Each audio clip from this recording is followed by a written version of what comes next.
Good morning, Form 2s, and welcome to your second week of online teaching. This week in MS, I'm just going to continue with what we started last week.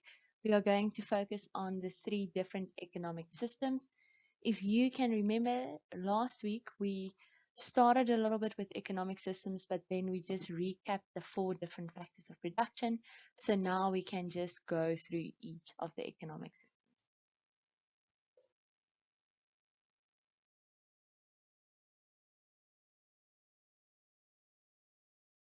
I just want to remind you of a few definitions. An economy is any area in which production, buying, and selling takes place.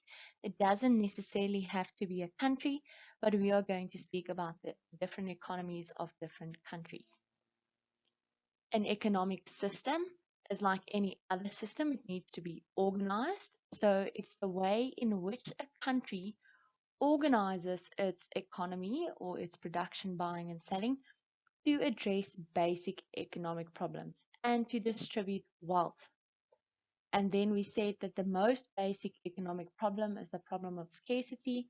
And what that is that there's not enough resources in the entire world to meet every single person's wants and needs.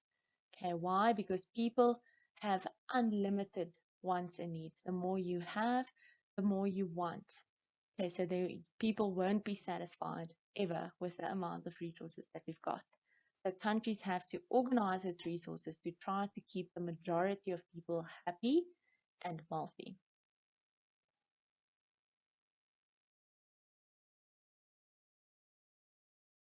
Then I say to you that there are three economic systems: the planned or command economic system, which is the puppet on a string, because the government calls all the shots; the market economic system, which is completely run by supply and demand; and the mixed economic system, which is sort of a blend between the private and the public sector, between the government and supply and demand.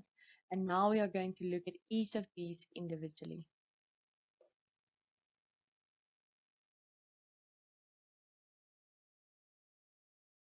Just a reminder that there are four questions that you need to be able to answer for each economic system. And these four questions, you will see now when we address each one separately, these four questions sort of guide you in the direction to determine which economic system is applied by which country. And they are, first you have to answer who makes the economic decisions. Then you have to answer who possesses the factors of production, the capital, the natural resources, the labor, and the entrepreneurship. Then you have to say how are the resources allocated in that specific country. And then lastly, you have to be able to say how are the goods and services distributed and to whom.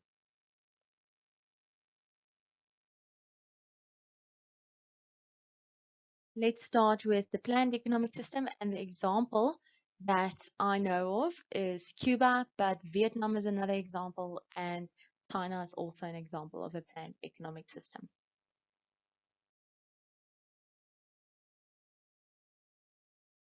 Okay, so in a planned economic system, the government makes all the economic decisions. Okay, so the government has full control. They decide what is going to happen in the economy. For all spheres, for production, for buying, and for selling. They control all the key industries. So the government has a dictatorship. The governments are also the owners of the factors of production. In other words, all people work for the government. No person is privately employed. They are all employed by the government. The government ensures that everybody has a job, but this can also lead to exploitation and to low wages being paid to people. The government um, owns all the land. The government has all the money. Okay, so I'm hoping that you're getting the idea. The government is in control. The workers are employed by the government, as I said, and they can be exploited, so they can work long hours for only a little bit of money. The government controls the distribution of resources. So it's in the government's hands to decide how the resources of the country will be used and what products and services will be made by the resources that the country has. Okay, so this leads to few choices because there will probably only be one version of each product. It's not like you can walk into the grocery store and you can choose whether you want to buy Sasco bread or whether you want to buy Albany or whatever. There will be one type of bread because the resources are split over all of the different products. They are not different companies producing the same product. Okay, so there's also no competition. And then the goods and services are also distributed by the government. So the government ensures that everybody gets something. Okay, so everybody sort of have the same standard of living. It's not profit driven, so the government is not trying to make a profit. They're just trying to cover all their bases. And then I said here that no excess goods and services are produced. So there's no wastage. It's not like firms compete with each other and some products are sold and some are not sold. Enough products are made for each and every citizen, but nothing more than that. So there's almost no wastage.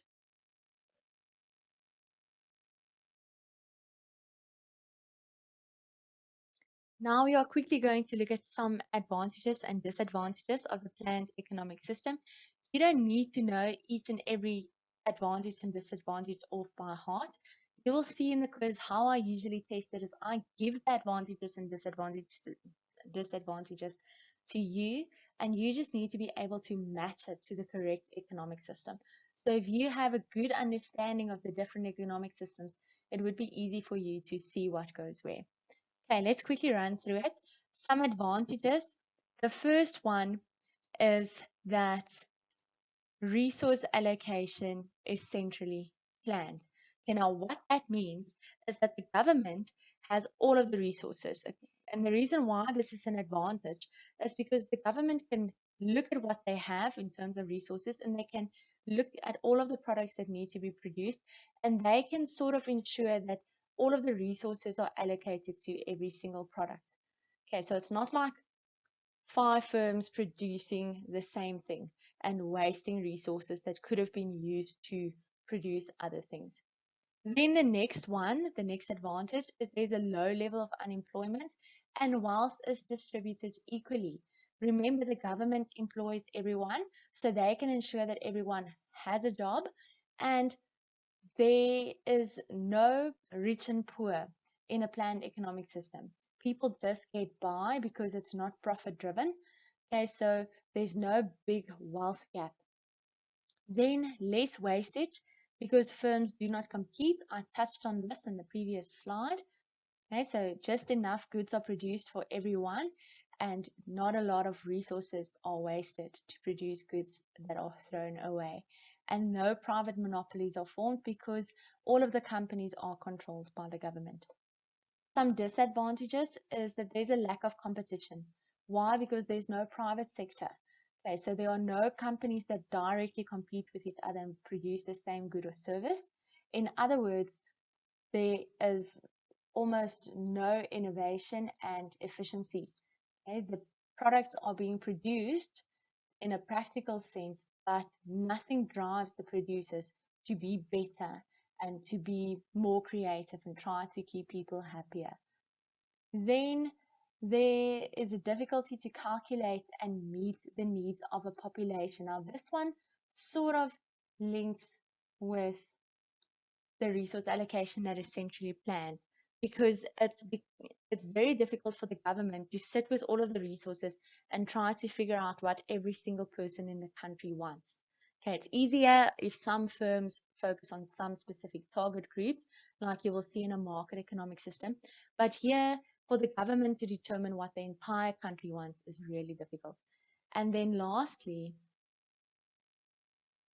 central planning restricts economic freedom. Okay, so all of this restricts economic freedom because the government is in control and there is a restriction of entrepreneurship as well.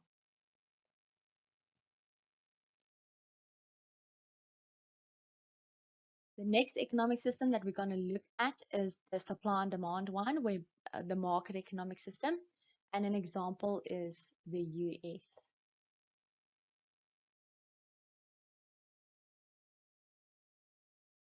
Okay, so in a market economic system, There is minimum interference from the government. It's a democratic system, and you will see that the private people and businesses own the factors of production.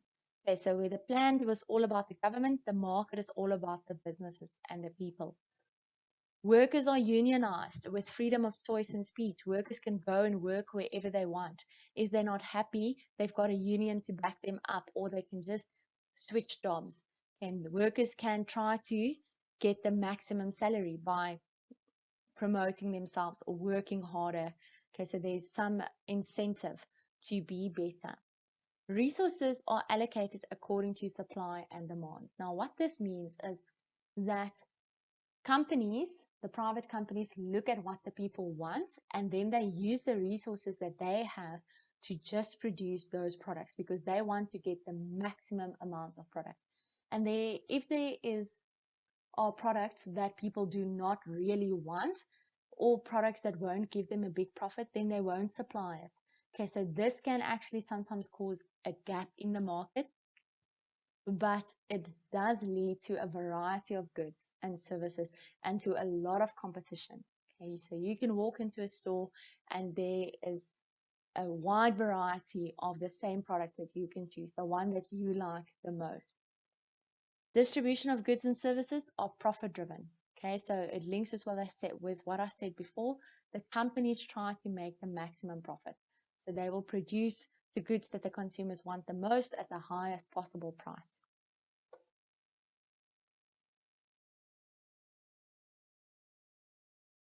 Let's look at some advantages of a market economic system. The first one is that there's a wide variety of products to meet wants and needs.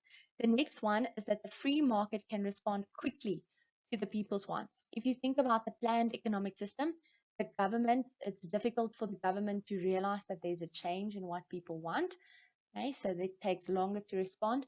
But this free market, in this economic system, the companies focus on a specific target group. And the moment when the target groups want change, then they can respond quickly. Then the system encourages innovation. Why? Because the better you are, the more consumers you would have. If your product is creative, then more people would buy it. You will win the economic competition. You will be the richest. Okay, so you want to be as good as you can. And workers are motivated because the harder they work, the more they earn. If you can remember with the planned system, people got paid the same. So they didn't have any incentive to work hard, but now they do. Disadvantages are that the factors of production are only used to make money. And what this means is that the market can actually fail to provide certain goods and services. Okay, so there might be some goods and services that is necessary, but it won't make the company a lot of money. So then the companies just don't produce these goods and services, and there are gaps in the market. For example, rubble removal. And no one wants to do that. No one wants to pay a lot for it to be done, but it's necessary. So in this economic system, some companies would rather use their trucks for something else other than rubble removal. And then there's a problem. Okay, and then the last disadvantage is that goods and services are allocated to consumers with more money. This is a wealthy person's economy.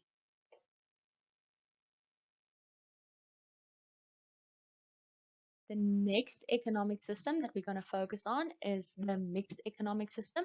And you would see in this little picture that it is an economic system that has a private sector and a public sector, like our country, South Africa, or like South Korea.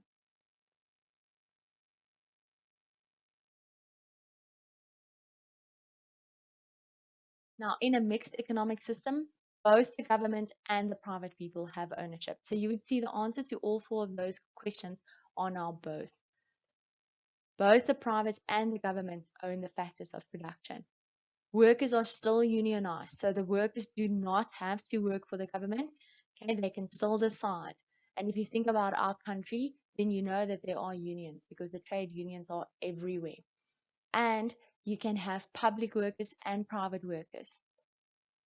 Resources are allocated according to supply and demand because they are private firms, but it's distributed to the benefit of all citizens. Okay, so what happens here is that supply and demand dictates how resources are allocated, but then the public sector steps in and it ensures that the resources actually cover all of the people in the country. And the government collect taxes to take care of social needs. So the government get taxes from the people and they use these taxes to fill those gaps in the market that I tried to explain with the market economic system. Distribution of goods and services are both profit driven and to meet the needs and wants of the people. So this is a perfect blend between the planned and the market economic systems.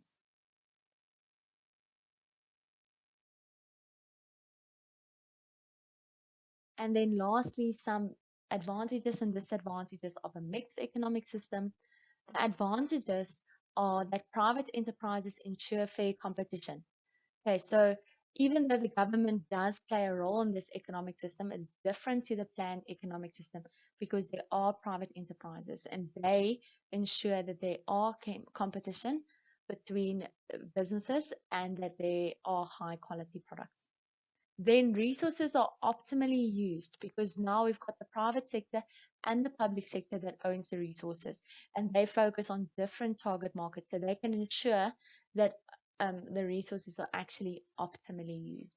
It's not just for the rich and it's not just for the poor. And that links to the last one that says the average consumer now has more power. And then lastly, some disadvantages. In a mixed economic system, the economy is constantly under pressure to ensure that there is equal wealth distribution.